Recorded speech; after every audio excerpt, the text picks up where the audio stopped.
Hey guys, I wanted to do a video on the 10 triggers of inflammation.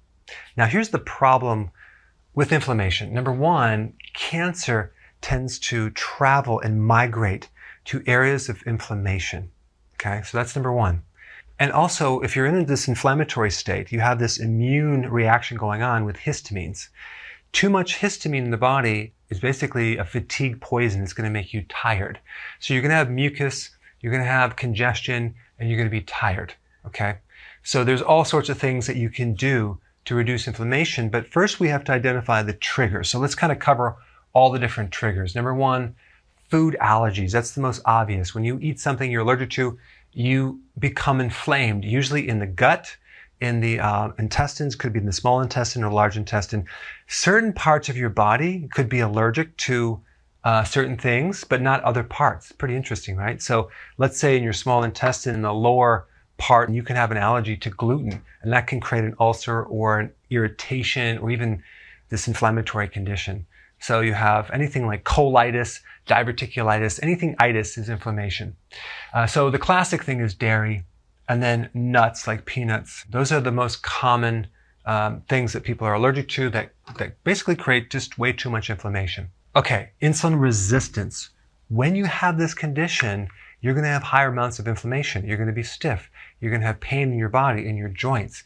And of course, this comes from sugar. So sugar is highly inflammatory. So of course, we're not just talking about sugar. We're talking about all the hidden sugars in the juice, in the bread, in the pasta, in the cereal, in the sweetener. All that can potentially cause a lot of inflammation. And the reason I'm bringing this up is this just the most common reason why people are inflamed. And then as soon as they change their diet, the inflammation goes away. I personally, in my 20s, had serious inflammation of all the joints in the back, the hands, and I had this condition right here. That's why I had inflammation. And I was trying all these different remedies, but it wasn't working because I didn't get that basic eating implemented at all. So you have to fix that. Next one, cortisol is normally an anti-inflammatory hormone. Now, cortisol is an adrenal hormone. It's produced by the outer portion of the adrenals, and it's supposed to, in theory, get rid of inflammation. But when you actually have lower amounts of cortisol, let's say you have cortisol resistance and you have the situation where it's low in certain parts but high in others, or you run out of cortisol because you have adrenal fatigue, you can develop inflammatory conditions big time. There's a condition called Addison's, which is a very low adrenal burnout, where the person has inflammation everywhere in their bodies. John F. Kennedy had that, and you have to take a steroid. What's a steroid? Like prednisone?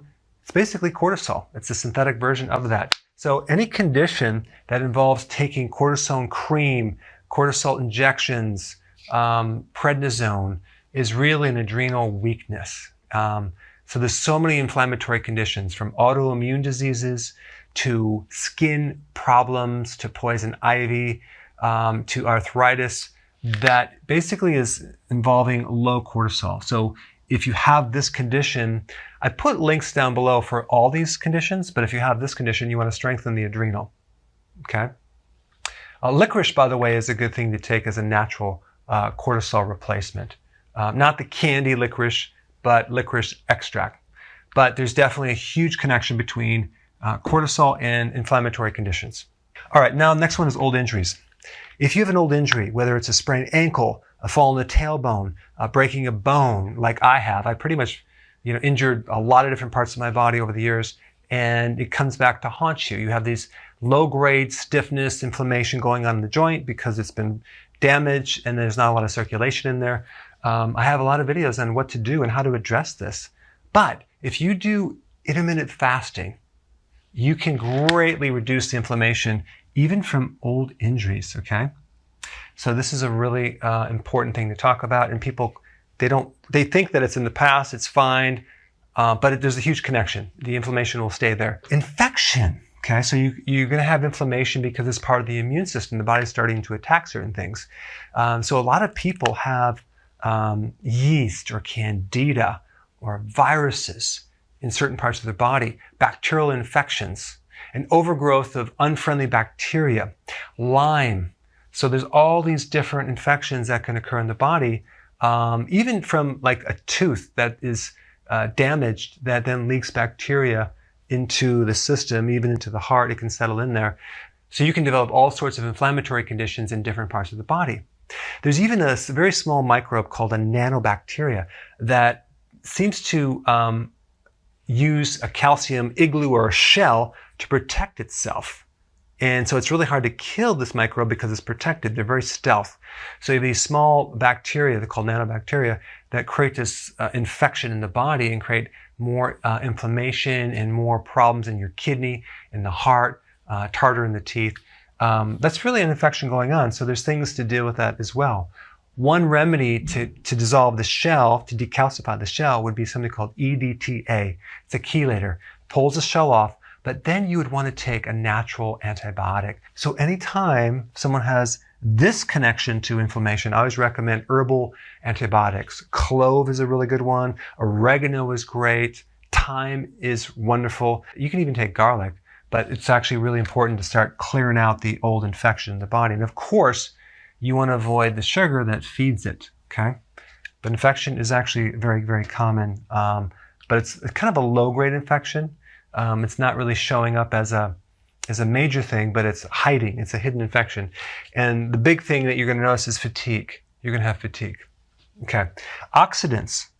Now, this could be many things, from too much sugar to junk food to alcohol, but I want to mention free iron, okay? Free iron is very corrosive. It's very oxidative in the body. It destroys things. It goes to the brain and destroys. It oxidizes the brain. It oxidizes the arteries and basically creates like a rusting effect. And then the body comes in and to repair it with calcium and cholesterol. So that's called plaque.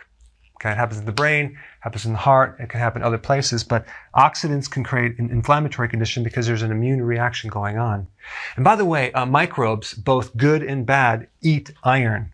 And so when you're actually, you start developing inflammation, the body starts to hide and pull the iron out and for itself. So as a survival mechanism, so the pathogens, the bad bacteria, can't eat it. So you could have this sudden drop of iron and cause even anemia from that. The point is that anytime you have too much iron, you're going to have more infection and more oxidants and more problems. Okay, how would you be exposed to iron? The number one way would be through a supplement. There's all these like very low grade, low quality supplements out there that are iron supplements that you're getting the wrong kind of iron. You want to get your iron from grass-fed, like either liver extract, you can get it in a pill, or grass-fed spleen extract. Okay, that's even better. You'll have enough iron. It's going to be wonderful. It's bound to a protein. It's not like this free iron is called elemental iron. You want to stay away from that. That's in the most popular synthetic vitamins. I don't recommend that. Also in wheat products, they enrich the wheat with iron. Well, you're going to feel it's going to be very heavy in your gut when you consume that. In Europe, they don't use that. Like in Italy, they will not use that. Only in America. Welcome to America. But iron is very, very corrosive. It's very bad. It can create a lot of problems in the body. Okay. So alcohol, that's a given. And also junk food will create more damage to the body and create inflammation. So again, that was my problem. I was living on junk food and drinking alcohol and wondering why I was inflamed. When the liver is damaged, you're going to have a lot of inflammation. Okay, omega-6 fatty acids, soy and corn oil, highly inflammatory. It's GMO. It's going to create inflammation. So you just don't want to consume these oils. Raw nuts and raw seeds have enzyme inhibitors. They tend to create a problem with your digestion, especially on the gallbladder. So when you consume too many nuts, especially if they're not germinated or soaked in water overnight and cleaned up and dried out, then you're going to have more irritation and inflammation in the body. So for some people, okay, not everyone, but that can be a problem. Now, the reason I wanted to add this in there, the gallbladder, is because this is something you're not going to find a lot of research on. It's just something I personally observed working with a lot of people, like tens of thousands of people over 30 years. A lot of times they have a gallbladder that is congested, from various reasons. Maybe they're eating junk food or too much sugar, but the gallbladder swells up. It gets congested. It becomes deficient in bile, and they get bloating and inflammatory condition in the gut. So their stomach becomes inflamed from that when they eat. Okay. You can also have high problems with cortisol and get inflammation in the gut as well, especially if it's like your stomach is flat in the morning, yet at night it gets bigger.